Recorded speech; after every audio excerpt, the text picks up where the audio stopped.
ഇന്ത്യയിൽ വിദേശാധിപത്യത്തിന് ഒരു നീണ്ട കഥയുണ്ട്. ഡച്ചുകാരുടെയോ പോർച്ചുഗീസുകാരുടെയോ ഒക്കെ തുടങ്ങിയ. ഞാൻ അവിടേക്കെല്ലാം പോകാൻ മെനക്കെട്ടാൽ ഒരുപാട് സമയമെടുക്കും.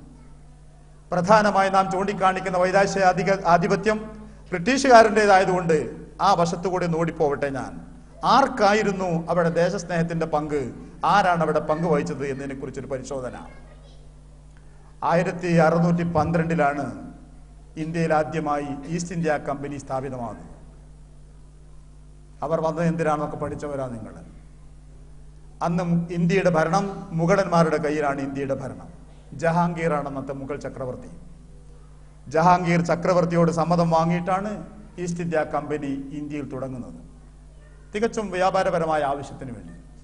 പക്ഷെ നാളുകളേറെ കഴിയും മുമ്പേ കൽക്കട്ട, ബോംബെ, സൂറത്ത് എന്നീ നഗരങ്ങളുടെ നിയന്ത്രണം ഏതാണ്ട് ഈസ്റ്റ് ഇന്ത്യ കമ്പനിയുടെ കൈകളിൽ അമർന്നു വന്നു.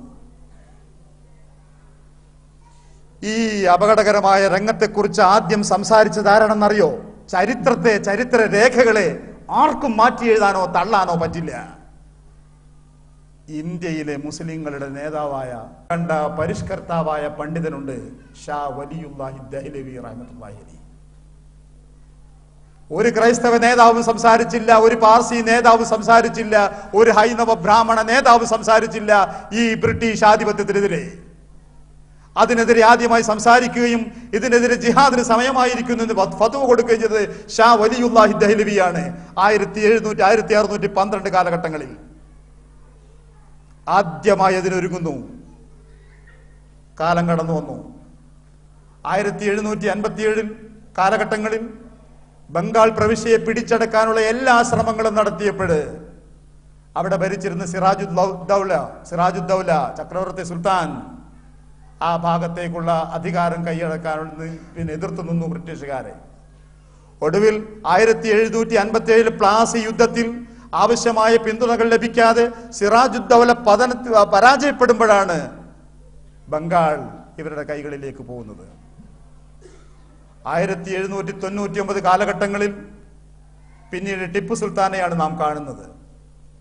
വൈദേശികാധിപത്യം തെക്കൻ ഇന്ത്യയിൽ മലബാറിന്റെ ഭാഗങ്ങളിലേക്ക് കടന്നു വരാൻ മെനക്കെട്ടപ്പോൾ ഓടി നടന്ന ആധിപത്യത്തിനെതിരായി, ആ സാമ്രാജ്യത്വ ശക്തിക്കെതിരായി ധീരമായ ദേശാഭിമാനത്തിന്റെ പേരിൽ പടയോട്ടം നടത്തിയ ടിപ്പു ഒടുവിൽ ഷഹീദായി വീഴുമ്പോ ആ ടിപ്പുവിന്റെ മയ്യത്തിന്റെ മുകളിൽ കയറി നിന്നുകൊണ്ട് അന്നത്തെ ബ്രിട്ടീഷ് സൈന്യാധിപൻ പറഞ്ഞു, ഇപ്പോൾ ഇന്ത്യ നമ്മുടേതായി മാറിയിരിക്കുന്നു.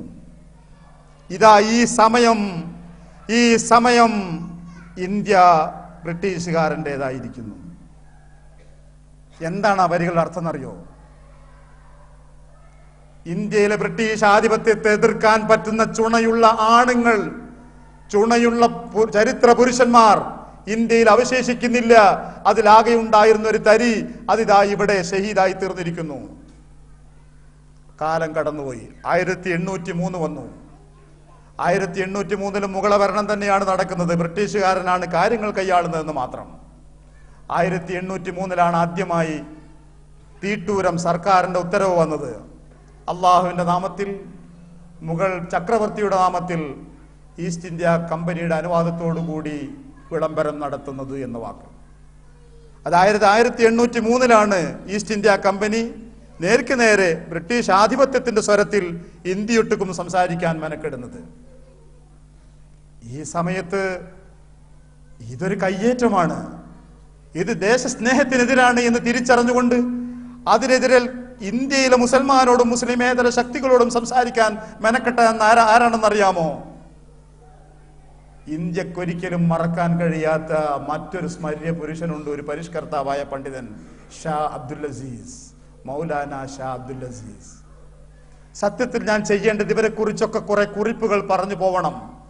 എന്റെ പൂർവികന്മാരെ കുറിച്ച്, നമ്മുടെ പൂർവികന്മാരെ കുറിച്ച്, ദേശസ്നേഹവും മതബോധവും ജിഹാദിന്റെയും ആഴങ്ങൾ പഠിപ്പിച്ചു തന്ന ചരിത്രം കുറിച്ച പൂർവികരെ കുറിച്ച് എനിക്ക് പറയാനുണ്ട്. പക്ഷെ പറ്റില്ലല്ലോ ഈ സമയം. ഷാ അബ്ദുൽ അസീസ് താനും 430ഓളം പണ്ഡിതന്മാരും കൂടി ഒപ്പിട്ട ഫത്വ ഇന്ത്യയിലെ മുസൽമാൻ മുഴുവൻ നടത്തി ഫത്വ കൊടുത്തയച്ചു. ഇതാ ഇന്ത്യ ദാറുൽ ഹർബായി മാറിയിരിക്കുന്നു, യുദ്ധഭൂമിയായി മാറിയിരിക്കുന്നു, മുസൽമാന്റെ ഫർള് ഐനായി മാറിയിരിക്കുന്നു ജിഹാദ് നടത്തൽ. ഉറങ്ങുകയായിരുന്നു ഇവിടുത്തെ ഭൂരിപക്ഷ സമുദായം. ഉറങ്ങുകയായിരുന്നു മറ്റ് ന്യൂനപക്ഷങ്ങൾ. ഈ ആധിപത്യത്തിനെതിരെ സംസാരിക്കാൻ മുസൽമാൻ അല്ലാതെ മറ്റൊരു കൂട്ടരും ഉണ്ടായിരുന്നില്ല. അല്ലെങ്കിൽ എടുത്തു കാണിക്കൂ ഏതെങ്കിലും ഒരു മതവിഭാഗത്തിന്റെ മത നേതൃത്വത്തിന്റെ ഭാഗത്ത് നിന്ന് ഈ വിധത്തിലുള്ള മതകൽപ്പനകൾ, മതശാസനകൾ, പടപൊരുതാൻ വേണ്ടിയുള്ള ദേശസ്നേഹത്തിന്റെ ഉത്തരവുകൾ ഇറക്കിയ ഏതെങ്കിലും ഒരു മതസമുദായത്തിന്റെ ഒരു രേഖ കാണിക്കാൻ തന്നാൽ മൗനം പാലിക്കാം, വെല്ലുവിളിക്കാം. ചരിത്രത്തിന് മുന്നിൽ വെച്ചുകൊണ്ട് ഉണ്ടായിട്ടില്ല ഇന്ത്യയിൽ. 1803 മുസ്ലിങ്ങൾക്ക് മനസ്സിലായി ഇന്ത്യയിൽ നിന്നുകൊണ്ട് ബ്രിട്ടീഷ് ആധിപത്യത്തെ എതിർക്കാൻ പ്രയാസകരമാണ്. എങ്കിൽ ഇന്ത്യയിലെ ബ്രിട്ടീഷ് ആധിപത്യത്തെ തകർക്കാൻ, നശിപ്പിക്കാൻ ഇന്ത്യക്ക് വെളിയിലിരുന്നു കൊണ്ട് പ്രവർത്തിക്കണമെന്ന് തീരുമാനിച്ചു.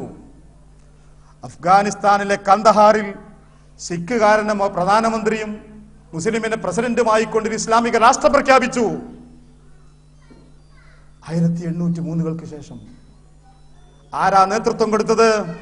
ഇന്ത്യയിലെ വഹാബി മൂവ്മെന്റിന്റെ നേതാവെന്നറിയപ്പെടുന്ന മൗലാന സർ സയ്യിദ് അഹമ്മദ് ഷഹീദ് റഹ്മത്തുള്ളാഹി അലൈഹി. ഇന്ത്യയിൽ ഈ വഹാബി മൂവ്മെന്റ് എന്നവർ വിളിക്കുന്ന സലഫി മൂവ്മെന്റിന്റെ ചുക്കാൻ പിടിച്ച മഹാനാണ്. അവർ ചെയ്തറിയോ? ഇന്ത്യയിൽ നിന്നുകൊണ്ട് ബ്രിട്ടീഷുകാരെ തുരത്താൻ പ്രയാസകരമാണെന്ന് തിരിച്ചറിഞ്ഞവർ അഫ്ഗാനിലെ കാന്തഹാറിൽ പോയി സിഖുകാരോടൊപ്പം കൂട്ടിയ ഭരണകൂടത്തിന് ഒരു ഇസ്ലാമിക ഗവൺമെന്റ് എന്ന് പേര് കൊടുക്കുകയും അവിടെ ഇരുന്നു കൊണ്ട് ബ്രിട്ടീഷ് ആധിപത്യത്തിനെതിരെ പടപൊരുതുകയും ചെയ്തു. 1857 വന്നു ഇന്ത്യയിലെ ആദ്യത്തെ സ്വാതന്ത്ര്യ സമരം. ആ സ്വാതന്ത്ര്യ സമരത്തിന്റെ മുൻനിര പോരാളികൾ മുഴുവനും മുസ്ലിങ്ങളല്ലേ? മുഴുവനും മുസ്ലിങ്ങളല്ലേ? അതെന്താണ് അങ്ങനെ പറയാൻ കാരണം? പഠിക്കുമ്പോൾ വേറെ പലതും പറഞ്ഞിരുന്നുവല്ലോ. അതെ, ഇന്ത്യൻ ചരിത്രകാരന്മാരും പാഠപുസ്തക നിർമ്മാക്കളും ആവുന്നത് പരിശ്രമിക്കാറുണ്ട് ഇന്ത്യയുടെ സ്വാതന്ത്ര്യ സമരത്തിന്റെയും പശ്ചാത്തലങ്ങളിലും മുസൽമാന്റെ സാന്നിധ്യം ഇല്ലാതാക്കാൻ. പക്ഷെ ചരിത്രത്തെ ചില കാലമൊക്കെ മറച്ചു വെക്കാൻ ചിലർക്ക് സാധിച്ചെന്ന് വരും. പക്ഷെ സത്യങ്ങൾ വെളിച്ചത്ത് വരാതിരിക്കില്ലല്ലോ. എന്നും വെളിച്ചത്തുണ്ടായിരുന്നു അന്വേഷകരുടെ മുമ്പിൽ. 1857 ബീഗം നവാബ് ബീഗത്തെ പോലെയുള്ള ആളുകൾ, മുസ്ലിങ്ങളായ നേതാക്കന്മാരാണ് സമരത്തിന് മുന്നിലുണ്ടായിരുന്നത്, മുൻനിരയിലുണ്ടായിരുന്നത്. അതിന്റെ ഫലമറിയോ നിങ്ങൾ? 857 ഒന്നാം സ്വാതന്ത്ര്യ സമരത്തിൽ താൽക്കാലികമായ വിജയം ഇന്ത്യക്കാർക്ക് ലഭിച്ചപ്പോൾ അവർ ഡൽഹി സുൽത്താനേറ്റിൽ പകരമായി കൊണ്ടുവന്നിരുത്തിയ ആരെന്നറിയോ? ഷാ സഫറിനെ. ആരാ ഇദ്ദേഹം? അദ്ദേഹം മുഗള വംശത്തിലെ അന്നത്തെ മുതിർന്ന വ്യക്തിയാണ്. 1857 ഒന്നാം സ്വാതന്ത്ര്യ സമരത്തിൽ ഭാരതീയർക്ക് വിജയം ലഭിച്ചപ്പോൾ ഭാരതീയരുടെ അധികാരം അവർ കൊണ്ടുപോയി ഏൽപ്പിച്ചത് ആരുടെ കൈകളിലാണെന്നറിയോ? മുഗള വംശത്തിലെ പിൻഗാമിയായി അന്ന് ജീവിക്കുന്ന ഷാ സഫറിലാണ് കൊണ്ടുപോയി ഏൽപ്പിച്ചിരുന്നത്. അതവർ അടിച്ചമർത്തി ബ്രിട്ടീഷുകാരൻ. 27,000 മുസ്ലിങ്ങളാണ് അതിന്റെ പേരിൽ കൂട്ടക്കൊല ചെയ്യപ്പെട്ടത്. ആ ഭാഗം മനഃപൂർവ്വം പാഠപുസ്തകങ്ങളിൽ വിസ്മരിച്ചു.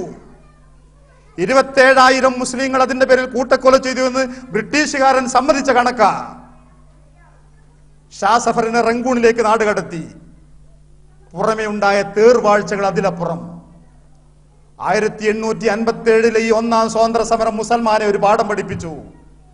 ഇന്ത്യൻ മുസൽമാനെ ആവേശവും ജിഹാദും ദീനി താല്പര്യവും കൊണ്ട് മാത്രമേ ഇത് നേടിയെടുക്കാൻ കഴിയില്ല.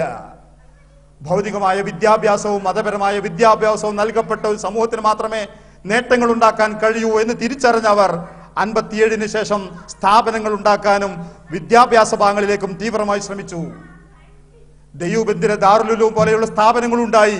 ആ സ്ഥാപനങ്ങളും മദ്രസകളും വടക്കേ ഇന്ത്യയിൽ ഉരുത്തിരിഞ്ഞു വന്ന രൂപാന്തരപ്പെട്ട നിരന്തരമായി ഉണ്ടായ മദ്രസകൾ ദേശസ്നേഹത്തിന്റെ, ദേശീയ ബോധത്തിന്റെ, ബ്രിട്ടീഷുകാർക്കെതിരെ സമരം ചെയ്യേണ്ട ആഹ്വാനങ്ങൾ നൽകുന്ന സന്തതികളെയാണ് ഉണ്ടാക്കി തീർത്തത്. ആ മദ്രസകളെയാണ് ഇപ്പോ തീവ്രവാദ കേന്ദ്രങ്ങളായി